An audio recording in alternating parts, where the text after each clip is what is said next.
yang kedua Imam Nasai, dan yang ketiga Imam Ibnu Majah. Kutubus Sittah. Dalam studi hadis terdapat Kutubus Sittah atau 6 kitab hadis yang menjadi rujukan penting bagi umat Islam Sunni. Di antaranya adalah yang pertama, Jami' at-Tirmizi.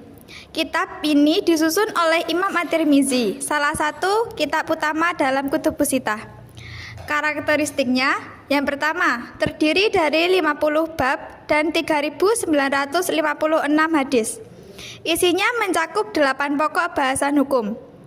Selanjutnya disusun berdasarkan hak-hak fikih.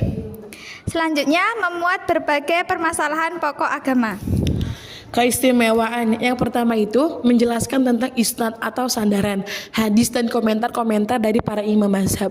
Yang kedua itu memperkenalkan istilah baru terkait kualitas hadis, yaitu istilah hasan atau baik. Yang ketiga menitik beratkan penilaian tentang periwayat hadis melalui kaidah al-jar wa ta'dil, cacat dan benar. Yang keempat itu merumuskan sistem isnad baru dengan cara mengumpulkan beberapa isnad dalam satu hadis.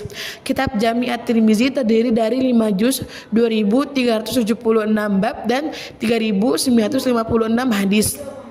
Sunan An-Nasai, nama lengkapnya Imam An-Nasai Ahmad bin Syuaib bin Ali bin Sinan bin Bahar al-Khurasani An-Nasai.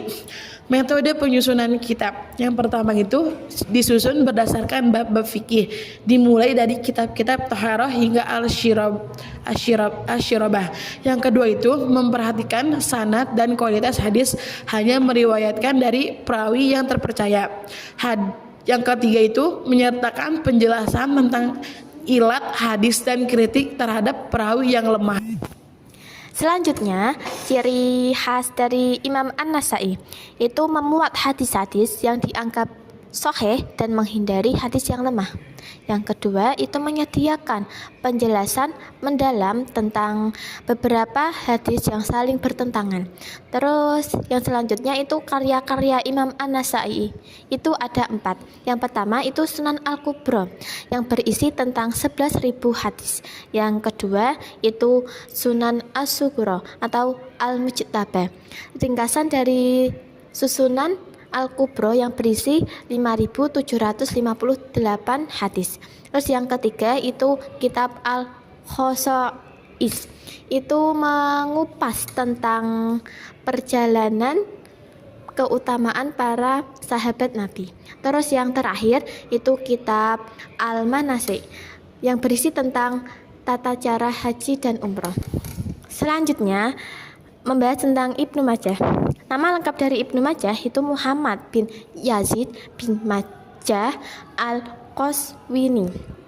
Ketelitian dari Ibnu Majah itu ketelitian dalam meriwayatkan hadis dengan kriteria yang ketat. Terus yang kedua itu memperhatikan sanad atau rantai perawi dalam setiap hadis. Yang ketiga itu memberikan kritik setiap hadis yang dianggap lemah. Terus beralih ke kritik hadis dari Ibnu Majah. Yang pertama itu memberikan kritik terhadap hadis yang dianggap lemah. Terus yang kedua itu berusaha menyertakan hadis yang memiliki nilai penting.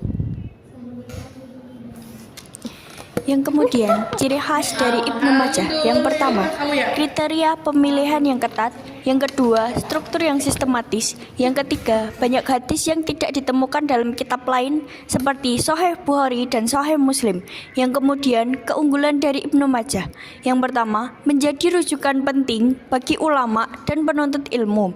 Yang kedua, sumber tambahan yang berharga bagi peneliti dan ulama. Kemudian yang terakhir, karya-karyanya. Yang pertama, Sunan Ibnu Majah memuat sekitar 4.341 hadis yang terdiri dari 32 bagian dan lebih dari 1.500 bab. Yang kedua, Alkitab Al-Mujtaba memudahkan membaca mengakses hadis terpercaya. Yang terakhir, kitab lainnya seperti Al-Qosais, Peran Sahabat, Al-Manasik, Panduan Haji dan Umroh. Yang terakhir, Al-Tafsir, penjelasan ayat Al-Quran. Sekian dari kami, kurang lebihnya mohon maaf. Wassalam.